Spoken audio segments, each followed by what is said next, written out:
what I really wanna know is, ano ba talaga ang kaibahan ng Filipino sa Tagalog? Yan. Malaki na yung pagkakaiba ng Filipino na F, no? Na wikang pambansa natin, national language ng Pilipinas, sa Tagalog, na wika ng mga nasa Tagalog area, no? Yung mga nasa Bulacan, nasa Bataan, nasa Quezon, yun yung Tagalog. Isa sa mga pangunahing wika ng Pilipinas, ang Tagalog.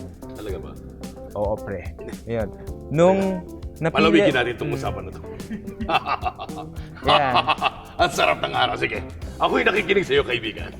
Ang diferensya ng Tagalog at Pilipino. Ayan. Huwag mo kung okay lang ako, pare. Sige, Ganito na talaga yung kukuha. Nakarami ka na yatang No, sorry. Hindi ko minsan yung init, yung it goes straight sa ulo ko, tapos parang, so, okay, go. Iba na naman ako. Okay. Yeah. So, ang difference ng Filipino at Yeah. Tagalog, see, I went back. I was able to snap out of it. Go. Pinagbatayan ng pagkakaroon natin ng wikang pambansa na Filipino ng tawag ngayon, yung Tagalog. Go. Bigay ako ng dalawang salita na ginagamit natin ngayon na patunay na hindi na lamang Tagalog yung Filipino. No? Pag nakatira ka sa Quezon City, ang tawag natin sa city ay lungsod, 'di ba? Lungsod Quezon, lungsod Mandaluyong, lungsod Davao, Pasig. lungsod Pasig, yan. Yung lungsod mula yun sa Cebuanong lungsod. Tinik. Cebuano yun, Ah, diba Cebuano. na? Funny yan, diba? Yeah. Yan. Or alam mo, you're cuter pag tumatawa. Tawa ka nga ulit. Oh my God! Lungsod. Nagpa-botox ka, alam ko, kasi yung tawa. Okay lang. Okay, Yan. go. So, yung lagi natin tinataguyod sa Pilipinas, ang katarungan.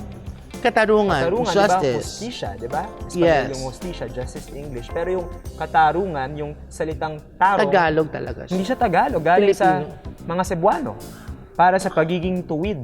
So, ang bagyo ng mga Cebuano sa wikang pambansa.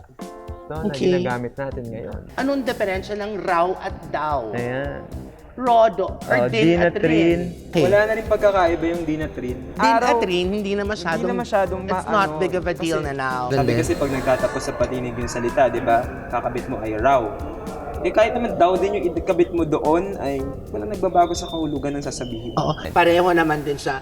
Pero ganun pa man, nagpapasalamat ako at kaming lahat ng mga nanonood sa'yo. Salamat. Ohio. Salamat po sa inyo lahat. Love, love, love.